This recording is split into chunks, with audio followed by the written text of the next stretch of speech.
మీ business ఏదైనా మీ ఊర్లో promotion చేయాలంటే అది సుమన్ టీవీతోనే సాధ్యం. ఇప్పుడే సంప్రదించండి. కూటమి ప్రభుత్వం ఏర్పడిన తరువాత అమరావతితో పాటు సచివాలయ అభివృద్ధి పనులు కూడా శరవేగంగా జరుగుతూ ఉన్నాయి. అందులో భాగంగానే విజయవాడ అభివృద్ధి కూడా పరుగులు పెడుతుంది.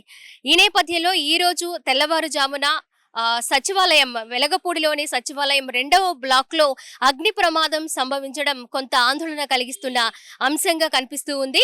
ఏదైతే సచివాలయం 2వ బ్లాక్‌లో బ్యాటరీలు స్టోర్ చేసే ప్రాంతంలో అగ్ని ప్రమాదం జరిగింది. సో ఉదయం 5 గంటలు 5:30 మధ్యలో ఈ అగ్ని ప్రమాదం జరగడంతోటి ఆ టైంలో ఎవరు సిబ్బంది లేకపోవడం కూడా ఎవరికీ ప్రమాదం జరగలేదు. సో ఎందుకు ప్రమాదం జరిగింది? ప్రమాదానికి గల కారణాలు తెలియాల్సి ఉంది.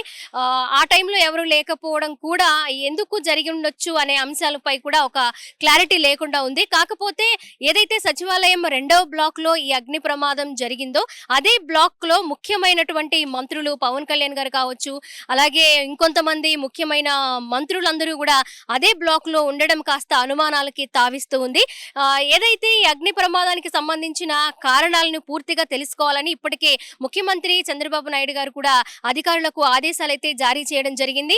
ఇది ప్రమాదవశాత్తు షార్ట్ సర్క్యూట్ వల్ల ఈ అగ్ని ప్రమాదం జరిగిందా, లేకపోతే ఏదైనా కుట్రకోణం ఇందులో దాగి ఉందా అనే దాని మీద కూడా ఆరా తీయాలని, దీని మీద కూడా వెంటనే వివరాలు తెలుసుకోవాలని కూడా ముఖ్యమంత్రి ఆదేశించినట్లుగా తెలుస్తోంది.